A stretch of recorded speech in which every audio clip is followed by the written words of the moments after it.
Nice to see you. Hello, good morning. Nice to see you. Good morning. Yeah, Good so we're morning. good. No questions there. Perfect.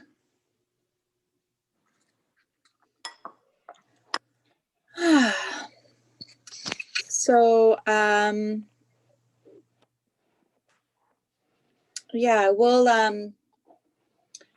I'll just keep letting people in as they arrive, but we have a beautiful topic to review today, so I'd like to just dive in. Multitasking at its finest here. So, first of all, good morning, everybody, and welcome to the How We Heal series.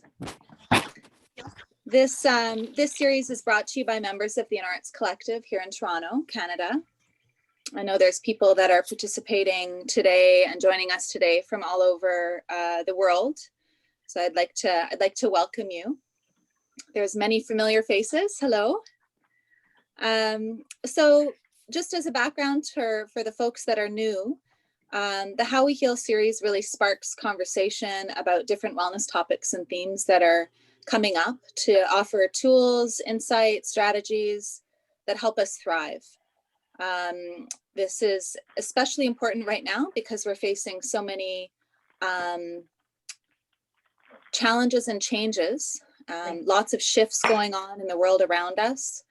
And it's important to tend to the things that are coming up for ourselves so that we continue to grow and evolve and change and improve as the opportunities arise. My name is Melanie Olenberg. I can't hear. Who can't hear?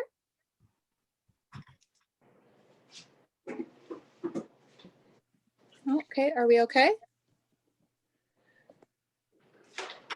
So my name is Melanie Olenberg, and I'll be our moderator for today. And I'm joined by Amanda Williams, Deborah Brodey, and Monica Kovacs. But before we get started, I just wanted to acknowledge the land that each of us are on.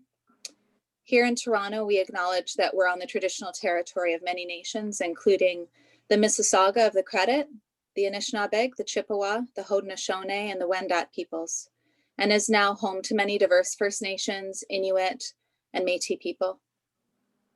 So I invite each of you right now to just take some time to type in the comment box where you're from, and after which take a moment to close your eyes and recognize the people from the lands that you're on, as well as the ancestors in your bloodline. Just take a moment to really land into today's conversation and allow yourself to be present with your bloodline and the land that you're on.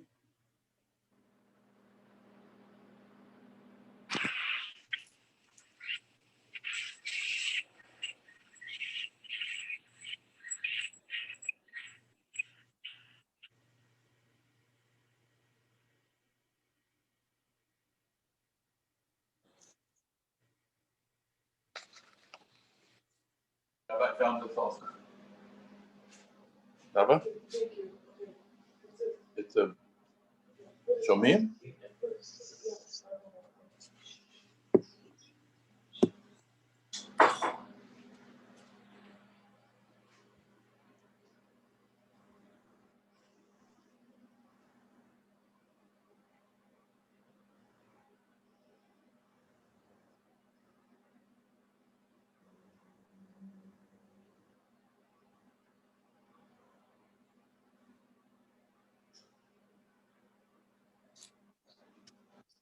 For our newcomers, we're just typing in the comment box where we're from and taking a moment to acknowledge the land that we're on and the ancestors in our bloodline, to allow yourself to be really present here today.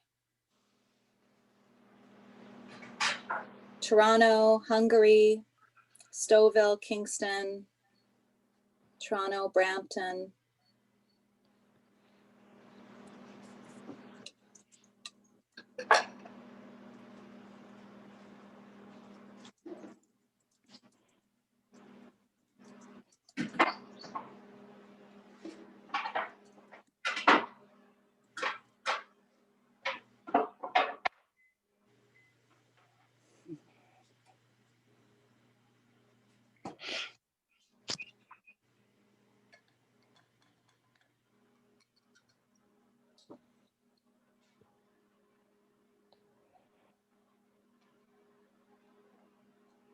Okay, beautiful.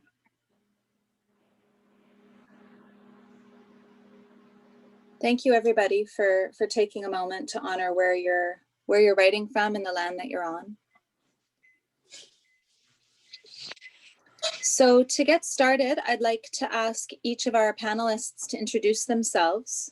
And to give you a little bit of context, what we do is there was a planning team that created themes for the year based on like an arc of experience that aligned with the year, the seasons, the pace of experience that we were really trying to create for folks in terms of things that they can cultivate in their life. And this month's theme was based on the concept of self-love. Self-love is January's theme to start the year off right on a good note.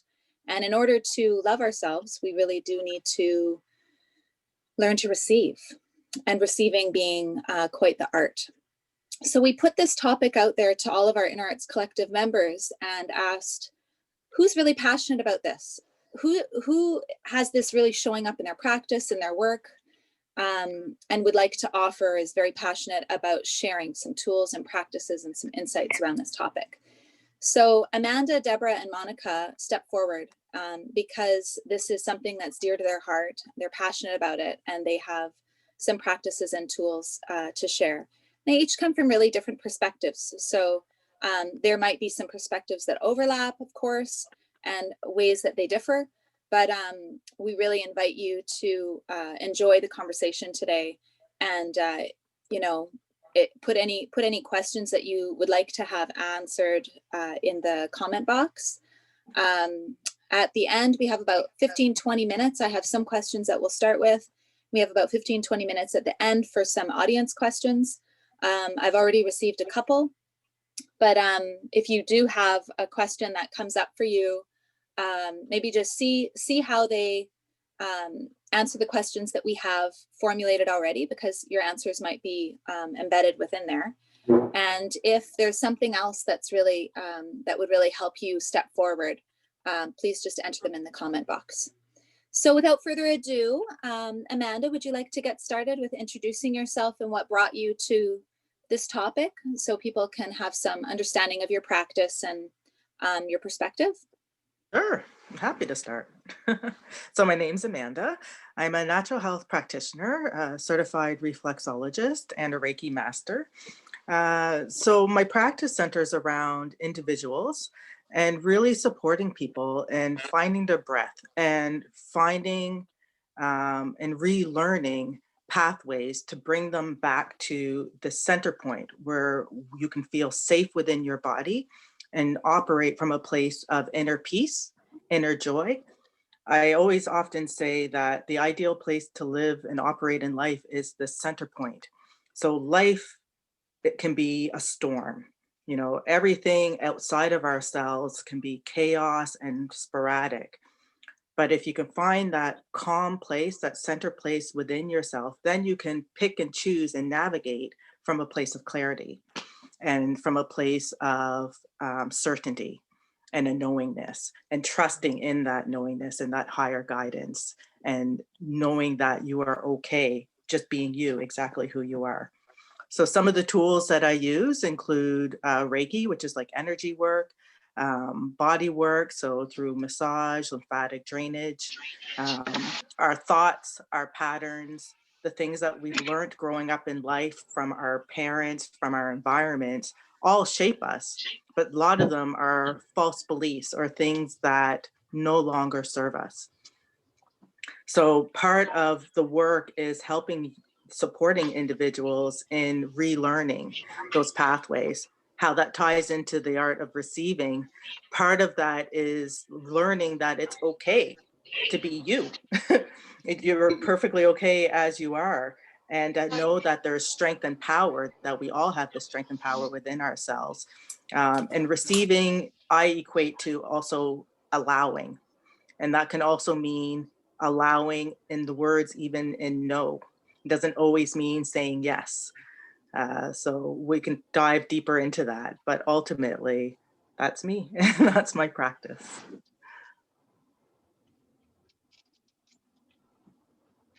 Thank you so much. Deborah, would you like to go next? Sure. So my name is Deborah Brodey, and I am can people mute themselves? It's very distracting. People's sound is on. Melanie, can you mute people? Thank you. Sorry, I get distracted if there's a lot of background noise. So my name is Deborah. I am a transformation guide, yoga teacher, sound healer, and ceremonial artist. And my work is a cross-pollination of all these modalities. I created something called radical self-nourishment, which is really about it's all about the art of receiving. The premise is that we are already powerful receivers, and that we are connected. We're connected to everything, and our connection to nature is a very important part of our capacities to receive, our abilities to receive. I liked a lot what Amanda said, and in terms of the work with the radical self-nourishment works with yogic philosophy and principles that really help us to come into right relationship with ourselves, with the earth, and with each other. And so my focus is a lot on right relationship with self, and being able to receive yourself fully. And so I spend a lot of time doing practices that bring us into the body, into the breath, and I'm a sound healer. And I love to empower others to use their own voice as part of a tool of being able to receive themselves, because receiving is part of giving and receiving are not are deemed in our culture separate, but they're part of one circulation. They circulate from one to the other, and the ancients know this. There's an ancient law of reciprocity, where giving and receiving is just it's like the inhale and the exhale. It's we're always receiving. And so the issue is around looking at what's in the way of receiving, and like Amanda was mentioning, all these all of our blocks that come from patterns we inherited from our families, from our culture, from our ancestors, and slowly, it's about coming into ourselves, into our bodies, and really connecting to the earth, because the earth is, to me, has been the way that I've come into receiving myself, has been through the ceremonial arts of receiving and offering, and that they're like one motion, offering and receiving. And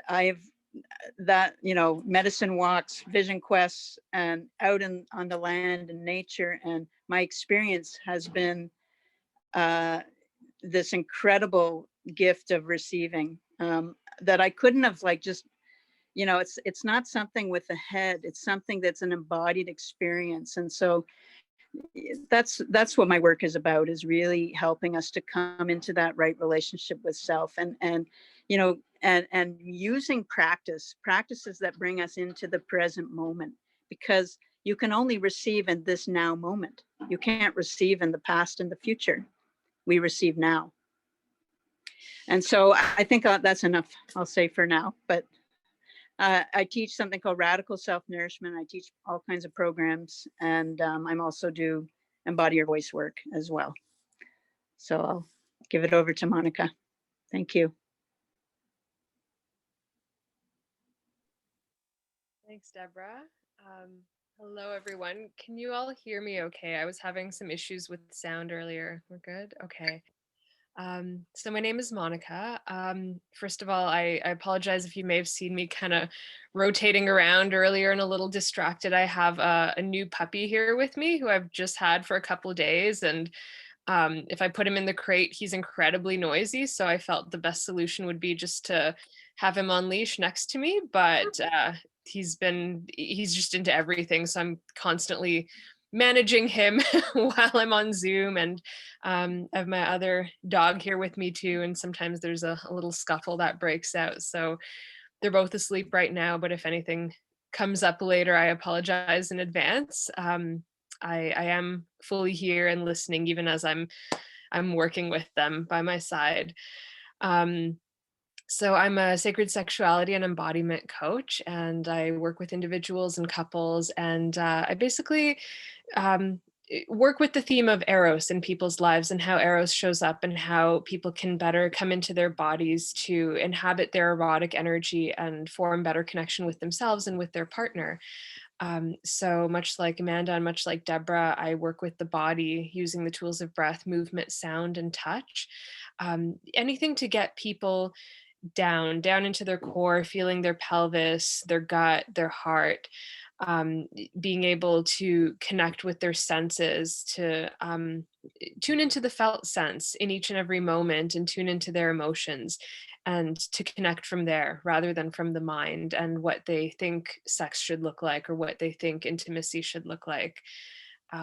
So over my years of practice, a theme that's come up a lot for folks, especially partners, is this theme of communication and giving and receiving and how that plays out in their relationships. And I work with this tool called the Wheel of Consent, which we'll be probably discussing later on. We have a little graphic ready, and it's this wheel that divides in half, one side giving and one side receiving. And when I ask my clients where they locate themselves, the majority of the time, most people locate themselves on the giving side. So I've noticed that there's this huge imbalance for most people in terms of um, feeling more comfortable giving and not really having spent any time exploring the vulnerability of receiving. And, this for me revolves mostly around sexuality, but it also connects with the greater picture, because what I teach people is how they show up in the realm of sexuality tends to mirror other patterns in terms of how they're showing up in their lives, how they connect with pleasure, what they allow themselves to receive, how much time they take to enjoy their senses, to create beauty in their environment, to enjoy things and allow themselves to have beautiful things and nourishing things in their lives, or if they're just walking around rushing through everything and not really paying attention and just focusing that energy externally. So I'm really excited to dive into some of these themes today in this discussion, and touch on some of these elements specifically in how I've related to it sexually, but also on the broader scale. So excited to be here. Thanks. Thank you. What a wonderful set of people. So to dive in, rather than start with the person, which we've done for some other panels, I'd like to start with the macro today, like some of the context that we're nested within. So starting with culture. Culture, basically, it's a set of shared values that a group of people holds. And those values obviously affect how we think, act, see the world. So today we're here from many different backgrounds and places, and we're all here because we would like to make more conscious choices about receiving. But can you guys shed some light on your experience about how those cultural paradigms, or the kind of norms and paradigms that we're in right now in our society, can shape our beliefs around receiving, so that we can be a little bit more conscious about what we're nested within? Who would like to start? I can jump in. I mean, so we'll just say in the Western, this postmodern, whatever, Western culture that we're living in, we've been living in there is we're swimming in the soup of patriarchy still. And so there are so many things that have been passed down around this thing of giving and receiving. And I would say that a lot of, there is a belief in that giving is more valuable than receiving. and that it's like a belief system that people have, that there's more value in giving than receiving, and it's almost selfish to receive. And then you kind of get into some of the martyr complex stuff that a lot of folks, and I would say a lot of women, have inherited from this, this structure that we've been living in for thousands of years. I would also say that, like with the, you know, the kind of colonial, post-colonial, whatever we want to call this, the structure that we've been living in and that we've inherited, and that we're still swimming in these structures, have there are some beliefs, and you never hear, you hear people say give and take,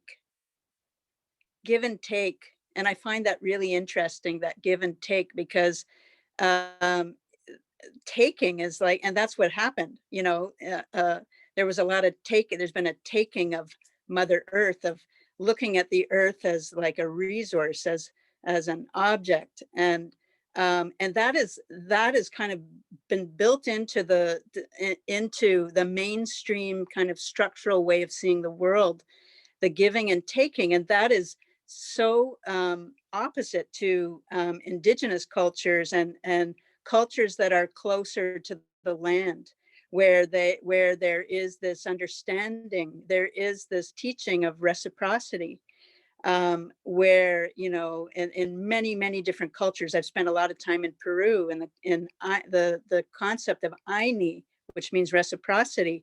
It's like, you know it's, I give today, you give tomorrow. And it's something it's bound. It's not even between just, we're often just focused, we're so human centered, but the focus is on the whole universe, that we're part of a whole, we're part of the earth, we're part of nature, we're part of the cosmos. So it's earth and spirit. And so there's a very different, there's no giving and taking in that. There's no, it's like, it's a circulation, it's a flow of giving and receiving that happens so naturally. It is our natural state. And those cultures have been closer to remembering the old ways of remembering our natural state. And I think that we have a lot to learn from those cultures. And I've spent a lot of years studying in different indigenous cultures and learning some of those ancient ways that have really shaped my way of understanding giving and receiving. And so, and just, so, and part of the, you know because we can't receive, it's like, we're there's this sense of an unworthiness to receive. And it's almost like, I think it's a trauma. That give and take comes from trauma. It comes from all those woundings of, being pillaged, and wherever we were, like in different parts of the world. And there's this unworthiness to receive, and it comes from trauma, I think. So I think there's lots of layers to this. And so I'll finish there. Those are a few of my thoughts. Well, thank you so much. Amanda or Monica, I see you've unmuted yourself. Would you like to dive in? Yeah, I'd love to Okay. chime in and touch on what Deborah began saying around that theme of unworthiness. I think that's huge as an obstacle to receiving in our culture. So on my intake form, I have this question where I ask my clients to rank their level of self-acceptance on a scale of 1 to 10, and pertaining mostly to their body, but it's through the body that we receive. So clients give themselves a number out of 1 to 10 based on how well they accept themselves as they are, no changes, no dieting, no whatever, just here and now. And it's rare for people to rank themselves on the higher end of that. It tends to be on the lower end, and I think it's very telling of this pervasive theme of shame that's very prevalent in our culture. And I think, especially with media and all of these very like Instagram perfect images of the perfect life and the perfect this and that, of people just being steeped in this soup of unworthiness, where we're constantly looking at these these images online and thinking, oh, I'm not that, so I'm not good enough to receive whatever that ideal is, that idea that people set for themselves of this is how I should be, or this is where I should be in life. And that core emotion of shame, it prevents that vulnerability of asking for what we need, or even vibrationally it's not compatible with receiving. Say if somebody feels really bad about themselves and doesn't think that they're beautiful, and then maybe somebody or a partner comes along and compliments them in some way, in this really earnest way, and says, wow, you're just such a beautiful human being. That can't be received if the person truly believes that it's not true. And this is where we might catch ourselves deflecting these comments and just brushing it off, or saying, oh, it's not true, or you're seeing me with rose-colored glasses, or whatever strategies that we're accustomed to deflecting that, so that energy can't move. The gift of the compliment can't be received, and also it can't nourish that person if they're stewing in that shame. So part of the work, I think, is working with the self first and finding that core sense of worthiness. And I think often people might equate it to narcissism, or they might have this misconception that loving oneself is this very grandiose kind of state, but it's actually quite natural. When we look at infants, before they've learned through external messaging that they're bad for whatever reason, like there's just this inherent sense of like worthiness, like, yeah, I'm here on this planet, I belong here, of course I belong here. It's not blown up. It's just this connection with the body, this connection with the here and now, connection with the body, and connection with the universe, knowing one's place. All right, that's all for me. Beautiful, thank you. Amanda? There I am. Sorry. Wasn't sure if you were unmuting or I was unmuting. I actually want to take it back a couple of steps. I agree with what Deborah and Monica were saying, but from a cultural perspective, just to kind of summarize everything, it starts from even when we're children. So infant, yes, when we're innocent, but as children, in many cultures, kids are seen but not heard. Right? So that's a big one right off the bat, that we have to mute ourselves and contain ourselves and not ask for anything and just be directed, and to follow along. Then as we get older, in many cultures, it's women are, and I'm going to speak about women, but there's masculine and feminine energy in all of us. So although I speak about women, I really mean around that feminine energy of how we are to grin and bear it, to be the supporters, to be the ones that navigate or support everybody else. So women, or that feminine energy, we are taught to always be the givers in many cultures. It's almost like ingrained and passed down upon generation and in cultures, or to be quiet, or just to be, so we don't learn how to ask and speak up for ourselves. We don't learn how to speak up for our needs, our wants. We don't know or learn how to receive and accept compliments. So almost ingrained from childhood, it starts that unworthiness, or we don't deserve to have a voice, or if you have a voice, then there is a negative connotation associated with that. There's a negative result that comes from that. So we tend to, I feel, as we grow up and as we learn and we build what I call these layers of onions, right? These protective layers to survive and get through the world. We build these protective layers because ultimately, if we speak up, then we're punished. Or if we try to navigate or step outside the box that has been painted for us, there's a negative.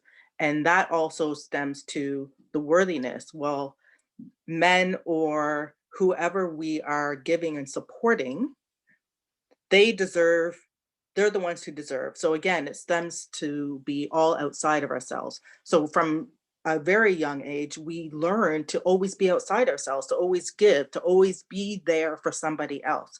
And we don't learn how to be there for ourselves.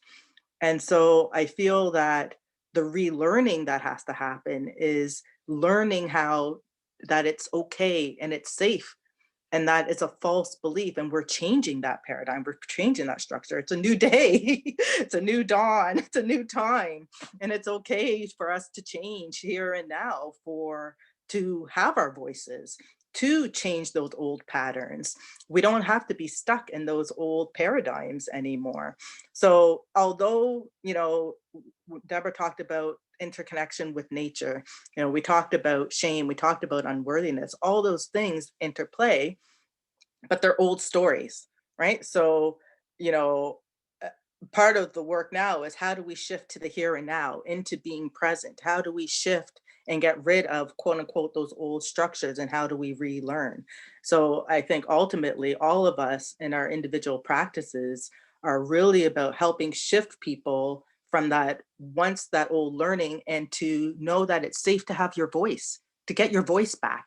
It doesn't matter male, female, it's about finding that voice again, and to be able to know that it's okay to speak up and say what you want, and to speak up for what you need, and to shift whatever filters have been imprinted on us about worthiness and about receiving those compliments. I loved how, people, Monica was saying how we deflect positive comments. So many of us deflect positive comments. I'm one of them. and I'm learning and I'm practicing daily to be able to receive and accept those positive compliments, because why can't I? Why don't I deserve to have that, to be able to receive that? So it is tiered, the receiving, and we all block those positive comments. We all block that sense of worthiness in different ways, but yet similar, because we all have a version of it. And so part of the work, I guess I'll talk about part of the work that I do, is really about supporting individuals to be able to know, to change those pathways in a gentle, safe way, so that you know that you matter, and that we all matter, and to speak up for that, and that we can change the cultural history that we all have. And eventually, if we do that work now, we also are healing those lineages. We're healing and setting an example for future generations as well. I call it breaking the chains, breaking the chains of past um, oppressions. Beautiful. I love it. As you guys were speaking, I was reminded of the ancestral healing panel that we did as well back. So if you guys go onto our YouTube channel, or even the website Inner Arts Collective, under the How We Heal, it's in events, How We Heal, the panel series. The ancestral healing tab really goes into some tools and strategies for what's coming up when people are dealing with the lineage and what they've inherited, and some tools and practices and strategies there. So that was just came up for me while you guys were talking. So yeah, so here we are. Now we're in our existing relationships. We've inherited this, but we're here because we want to shift it right now. So let's bring it down a notch from the macro cultural aspect into relational. We're all in families and relationships, and everybody's at a different stage of giving and receiving, and understanding and self-awareness and trauma. And so it's a pretty tightly packed nut, learning how to receive in the context of how we relate with others. But I'm curious, what have you guys noticed, not just about the impact of not receiving or receiving in relationships, but really looking at how we shift those patterns? How do we cultivate patterns in our relationships that support receiving? That's what I'd really love you to focus on.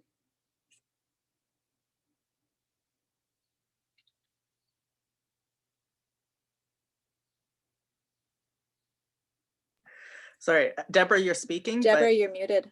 but you're muted. Oh, I'm muted. Sorry. Thank you. I was just going to say that, I think we begin, our relationships with others, we have to begin with our relationship with ourselves, because if we're not able to, um, be in relationship with ourselves, it's really hard to be in healthy relationship with others. So I think that the thing that I've seen so much in my work, because I work a lot with healers and change makers, and what I've seen in a pattern in relationships with them is this overgiving, and is this sense of um, overgiving and giving from giving from a need, giving from a place of a wounded place, and it ends up creating this kind of some form of burnout or bitterness, resentment, anger, and I really noticed that I've just seen it so much with people I work with. Like it's part of why I created the radical self-nourishment work, to really start working with that relationship with self, and then it just naturally ripples out with others. And I think it begins with, in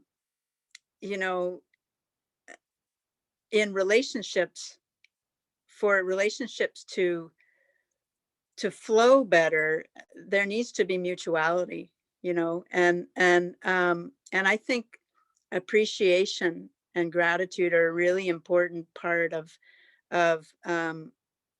supporting supporting relationships. And I think that, like when we're not able to receive, um, we really, we end up in, very unbalanced relationships. And we actually,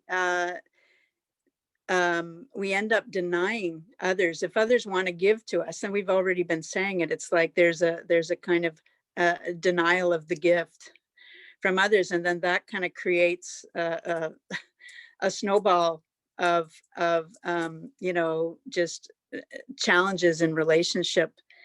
So I always feel like you've got to start with the self, and that's where my work is. My work is really working with your relationship with yourself, and starting there, and then being able to, I mean, naturally when we come into our bodies, into our breath, and into appreciation and gratitude, being able to appreciate the beauty, appreciating the beauty in our lives, appreciating beauty around us, appreciating that we are already receiving.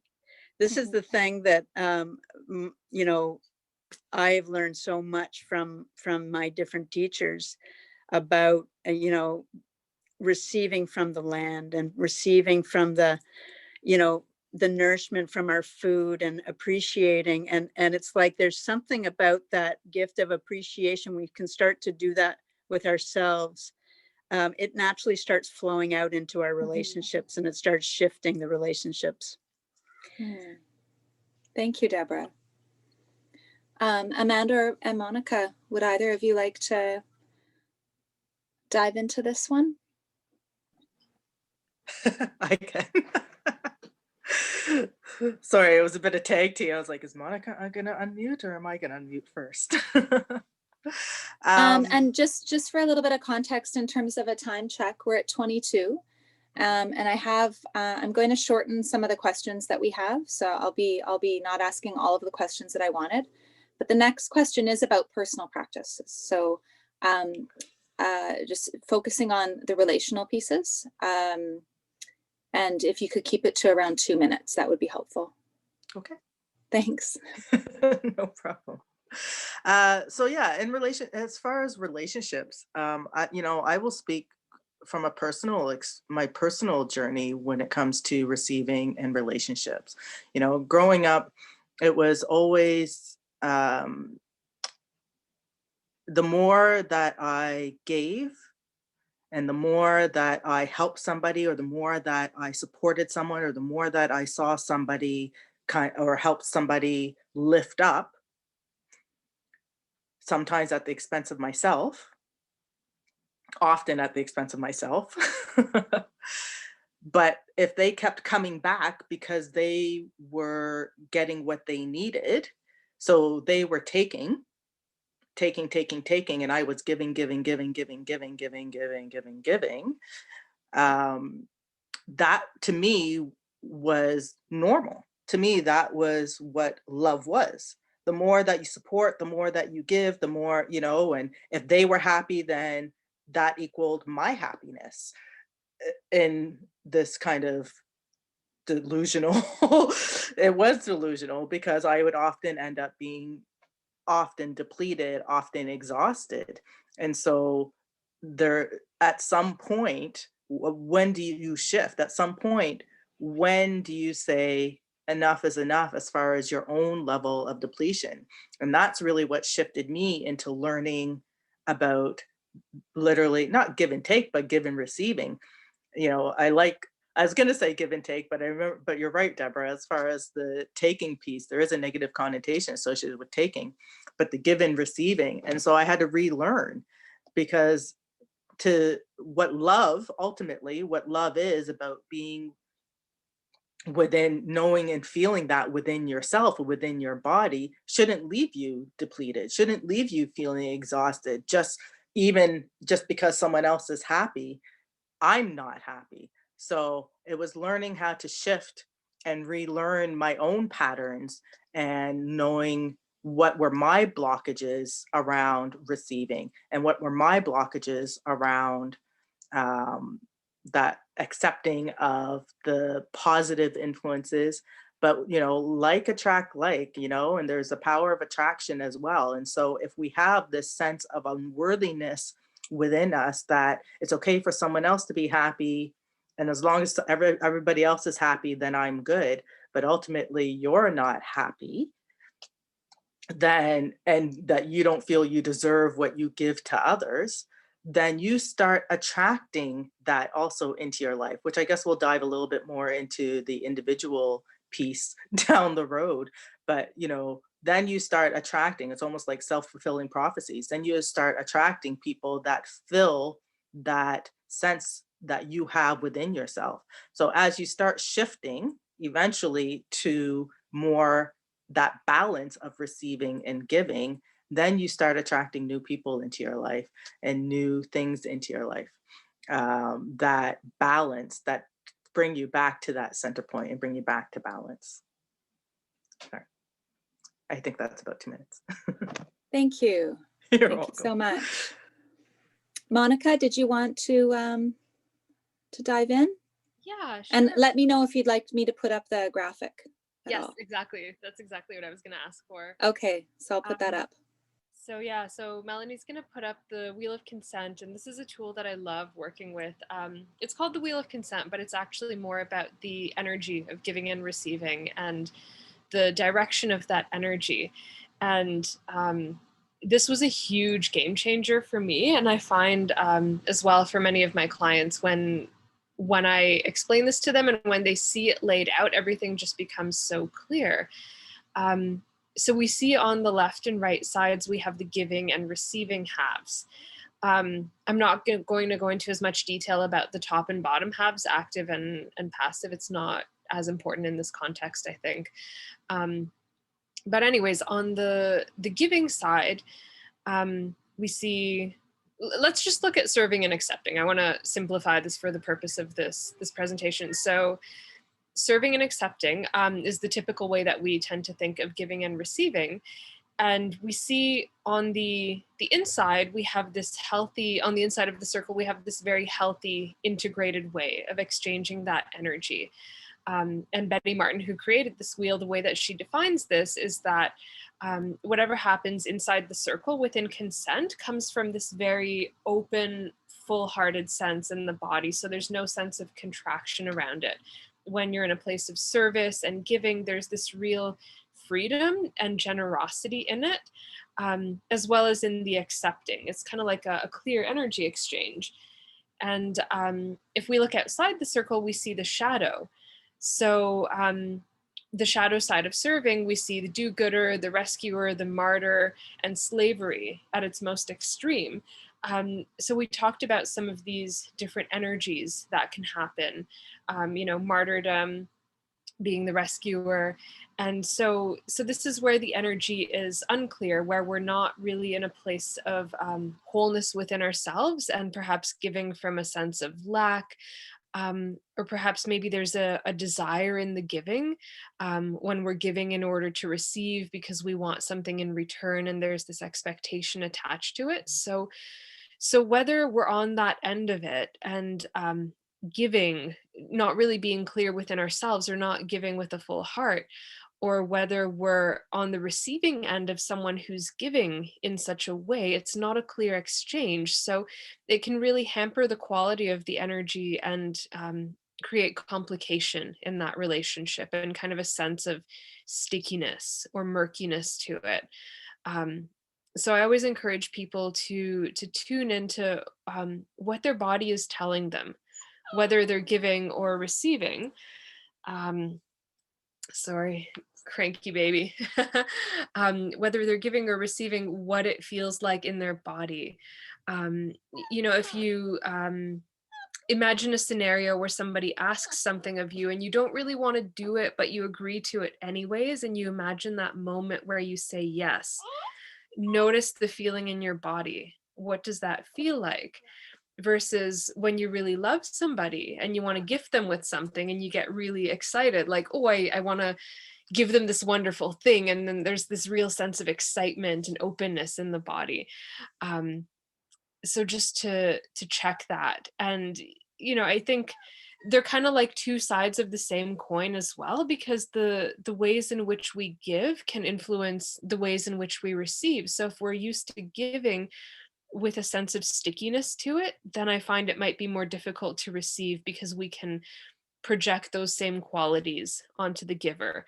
Let's say if we're always giving to receive and we become aware of that, then when somebody gives to us, we might have that subconscious suspicion of, oh, what do you want in return? What's the catch? Right? Versus if we're able to give with a full heart, then it's easier to receive with a full heart, and just trust that if somebody gives us something, it's a genuine gift, and just to say thank you and fully accept it. So I'll stop there. I think that was probably over 2 minutes. And yeah, this is No, thank you. There's a website at the bottom for anyone who wants to do any further reading on that, by Betty Martin. It's an excellent tool. She has lots of free videos. So highly recommend that. Okay. Thank you, Monica. You actually answered one of the participants' questions that had come about receiving. They had said that it was really uncomfortable for them to receive, because whenever they felt like they were receiving, like it was being hung over their head, like to be cashed in at a later point. And this concept of like giving and receiving being more transactional, I think, was coming up in this. And how do you like communicate those boundaries, or create healthy relationships that are based on like a true kind of foundation of giving and receiving? And I think you touched on a little bit, but I'd like all of you to keep that in the back of your mind as one of the things that we can explore moving forward, with our next question, which is more around the personal practices. So I really wanted to hear, just putting it out there for all of the participants, about some of the, like, your top 3 cultivations or practices, mindsets that are involved in the art of receiving. But I also would like to acknowledge another question that we had from a participant that I think could be layered into this. Somebody, Zena, was asking, she's focusing on being unapologetic in her self-expression, and wondering how the art of receiving can inhibit or enable this. It's in the chat box if you'd like to take a look. she's looking at how developing one's self-expression really relates to receiving. So if you could keep that in mind, I know how we express ourselves and communicate our needs is certainly one of the things that, you know, you need to get kind of decent at if you're going to learn to receive. It's also like a component is asking. But if you could dive into what you feel would be some of your top 3 cultivations or mindsets, practices that folks can explore.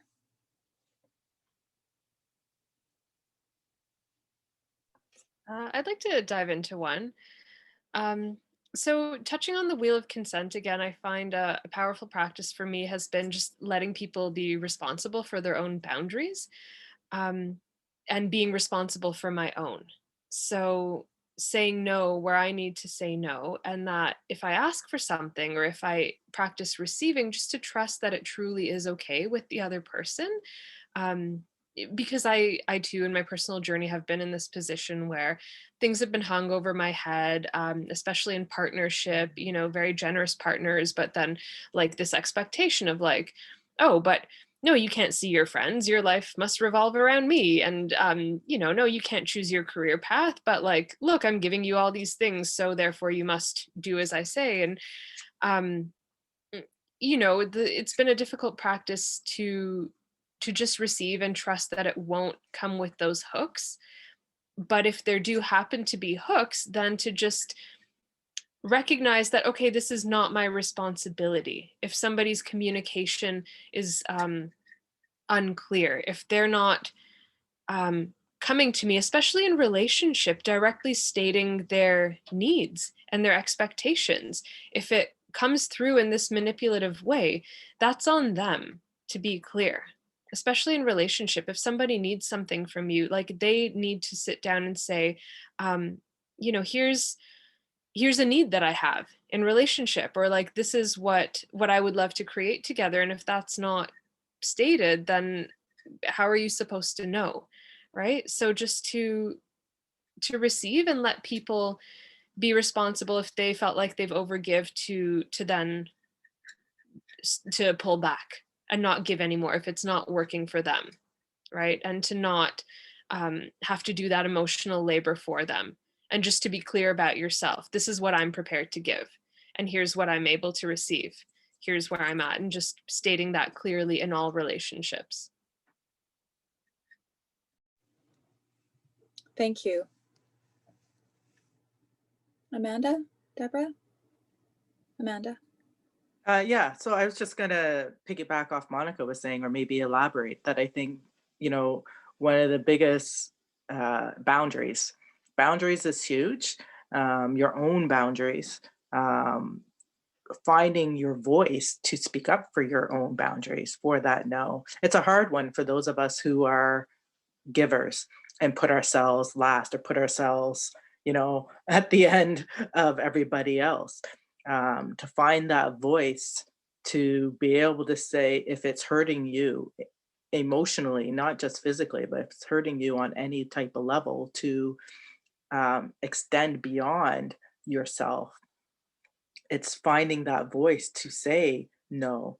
And to elaborate on in addition to what Monica was saying, and also the acceptance piece, it's also accepting other people for exactly where they're at, and that everybody has their own journey.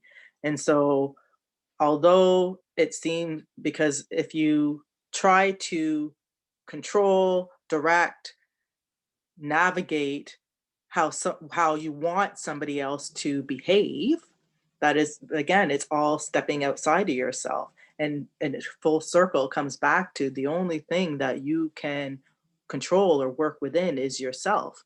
And receiving requires you to really be present within yourself. The whole point of receiving, or the art of receiving in the context in which we're talking about, is about owning yourself, feeling safe within yourself, respecting, honoring yourself, knowing that you are worthy and deserving of everything and anything that you want and desire.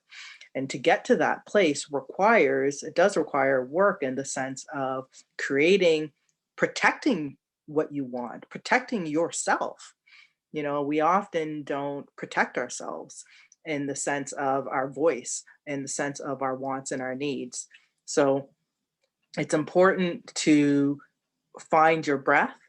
It's important to learn to, it can be baby steps. It doesn't have to be big giant leaps, but it's one of the biggest things in my own personal journey in learning to find my voice was starting by doing things that I enjoyed purely for me and for nobody else.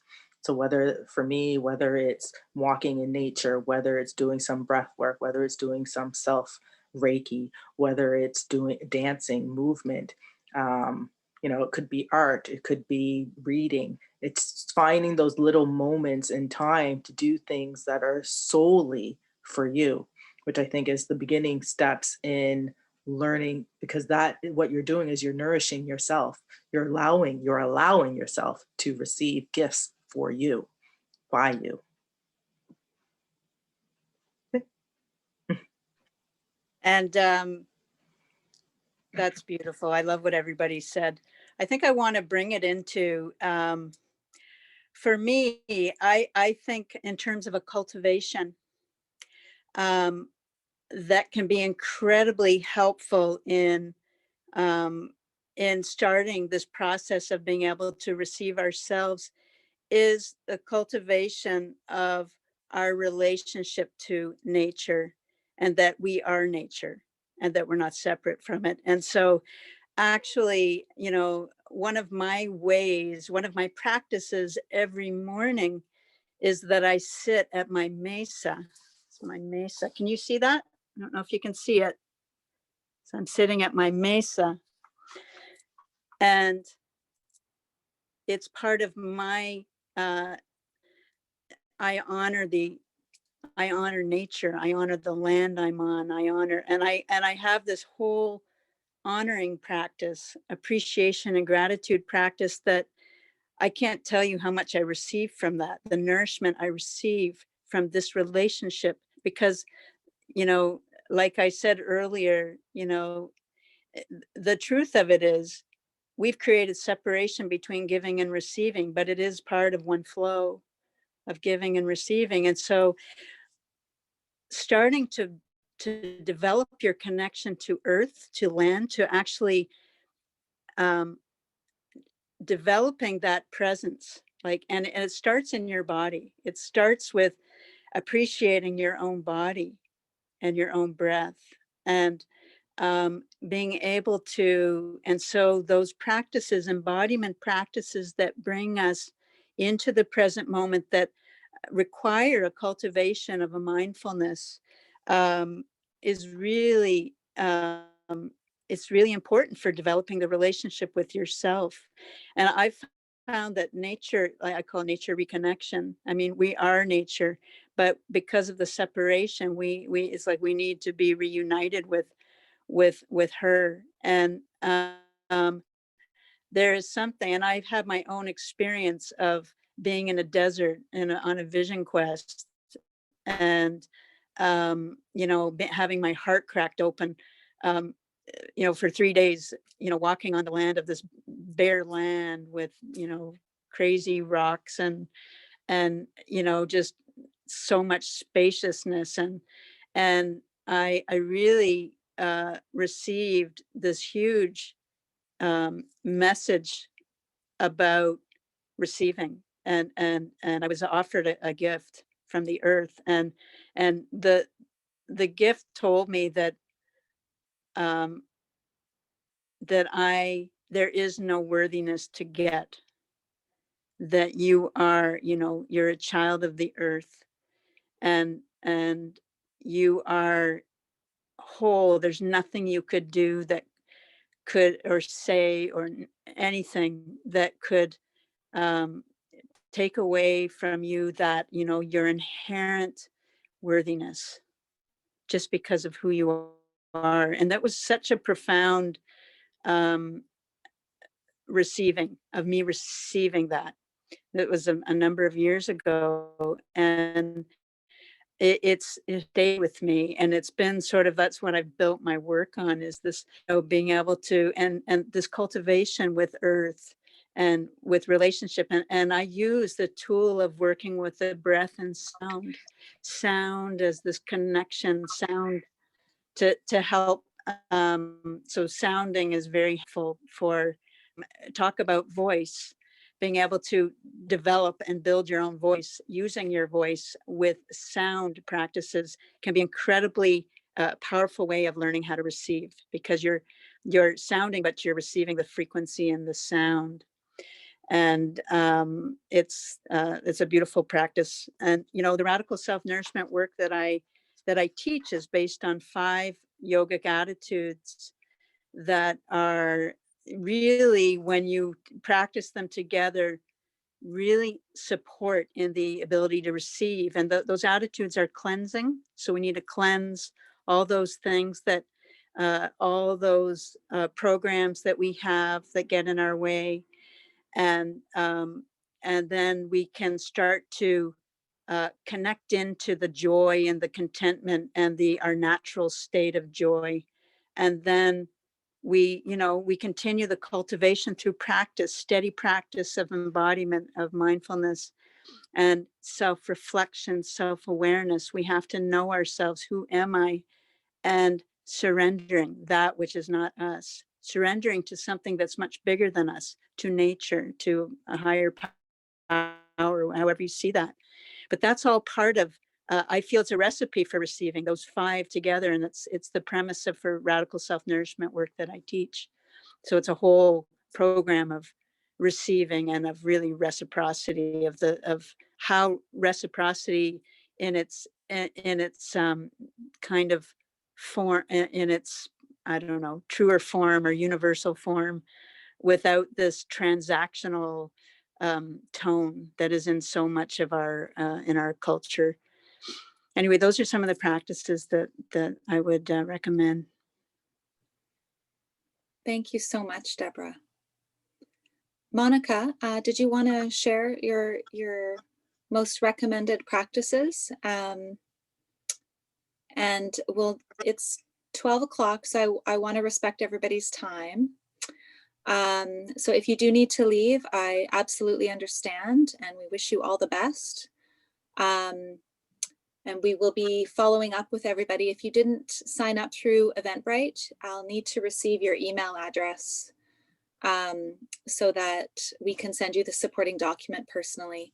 But we'll be continuing these conversations on the Inner Arts Hive as well, our online community network. And that we'll send information about that as well. So without further ado, Monica, would you mind sharing your thoughts around the best practices that you would recommend for this? Yeah. For solo individuals, the practice I usually recommend is an integrated mindful self-pleasure practice. So, so often, even when it comes to our own pleasure, and I know this is specifically in the realm of sexuality, but we're so used to just banging out the quickies. So to really take that time to nourish ourselves and consider like what brings us pleasure, and really setting aside an hour of time and bringing in all those elements, awakening all the senses, and just treating yourself to a nice bath, a nice self-massage, sensual dancing, whatever it is that brings you joy and nourishment in your physical body. And then for partners, what I usually recommend is setting aside one evening for one person just to fully receive, and for the other person to just fully shower that person with all their love.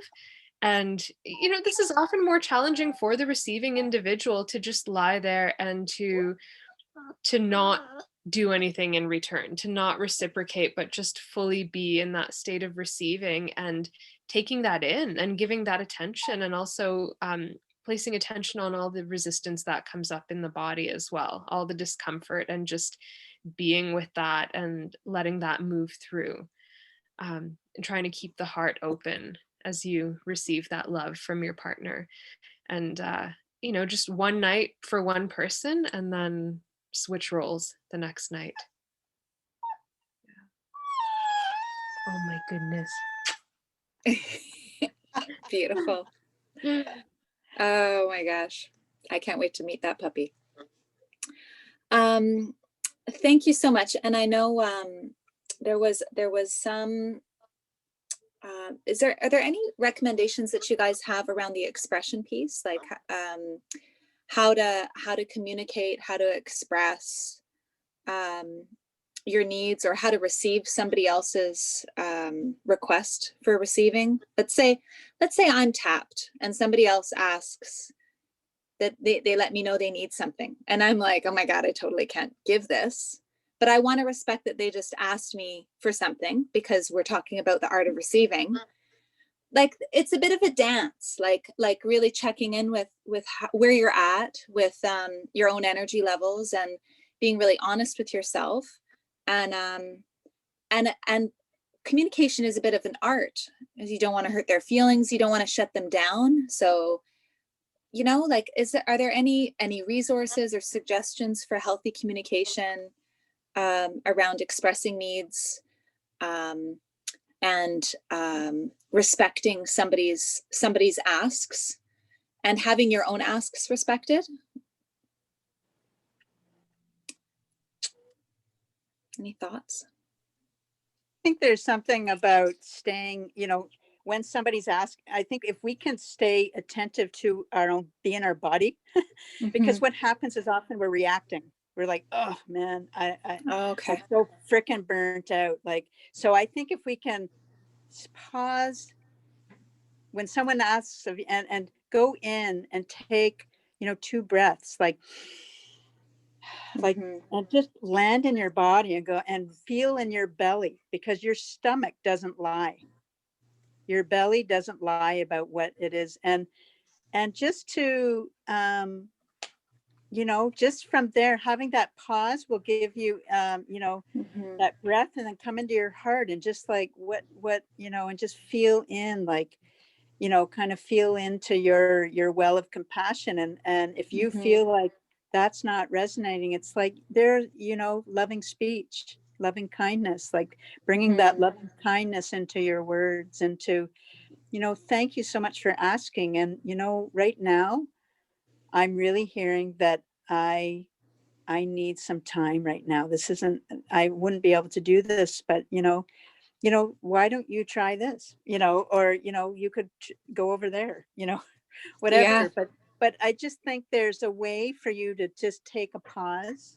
I think this is part of the, mindfulness practice, bringing mindfulness practice into everything, every relationship we're in, with including ourselves, Including ourselves. to hear, because the mindfulness to know, because we often just go, yeah, no, I don't want to do it, but then and then we go into a maybe a story field that takes us out. And it's like we put the story field on another person that may not even have anything to do with them, but and we'll do that, and then we're off to the races. We're not in our body. We're in the past. We're in trauma, forever. So that's why the presence, bringing, taking the breath and taking that time just to breathe into the belly and breathe into the heart and just like feel. And you can do that quickly. You can do that very quickly. But if you just react, then you guys get into a whole, you get into oh, I guess I'll do it. And then resentment, and then like, anger, and then angry at yourself because why did I say yes to that? And you're pissed off, and, and that's not good for the relationship. Right. No, that's helpful for me. And I think it, just looking at some of the questions that I had received, it really does summarize, I think, in a nice way.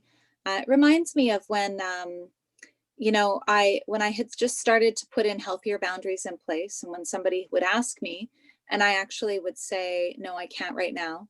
It actually encouraged them to ask me more in the future, because they knew if I really couldn't, I would say no. And if I really could, I would say yes. And then they would be able to receive it even more, because they know I'm not putting myself out to do it. I'm actually coming from a place of a full cup. And so they're able to receive more as well. So it's like it's an interesting dance. So yeah, I'd like to just wrap this up for today. and give huge thanks to everybody today for being present. You know, we started with honoring our ancestors and our bloodline and the land that we're on. We moved through some cultural pieces, some relational pieces, and then into the self. And certainly these conversations are going to ripple out. We hope that you'll continue these conversations with your loved ones, with yourself, and with your children, so we can shift the discourse and create more resilience in our communities and in our families, regardless of COVID. You know, like let's keep deepening ourselves. Let's have other conversations that are about growing and how we're being in the world and how we're showing up for ourselves and creating right relationship with ourselves and each other and the earth. That's what we're at. That's where we're at. So thank you so much, everybody, for showing up for the conversations, for helping to shift the discourse so we can move into more positive energy together.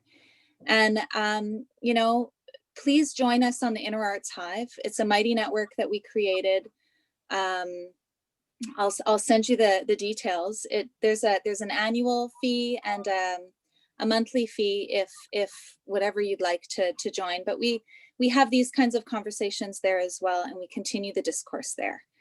But you know, it's not there as it's a non-pressure thing. It's really just a place where we're all able to come together to deepen the conversation, and because we're committed to creating more resilient communities. It's really where the focus is right now.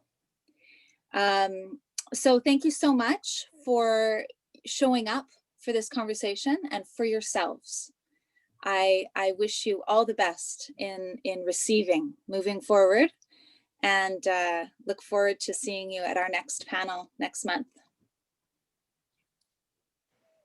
Thanks, everyone. Thank you, Melanie, for the beautiful moderation. You're always asked fantastic questions, and I appreciate your, you know, just your commitment to sharing, you know, doing these every, you know, few weeks or whatever it is, how often we do these panels. It's really wonderful. So thank you. Thank you.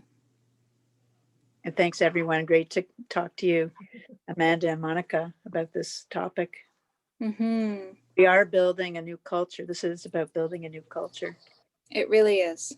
Yeah. It really is. Thank you so much, Amanda, Deborah, Monica, for showing up for this conversation, your time, you know, the energy that you're bringing forward to keep this discourse moving and keep the changes happening in the right ways. New day. Okay, have a great day, you guys. Bye. Bye, everyone. Thank you. Thank you.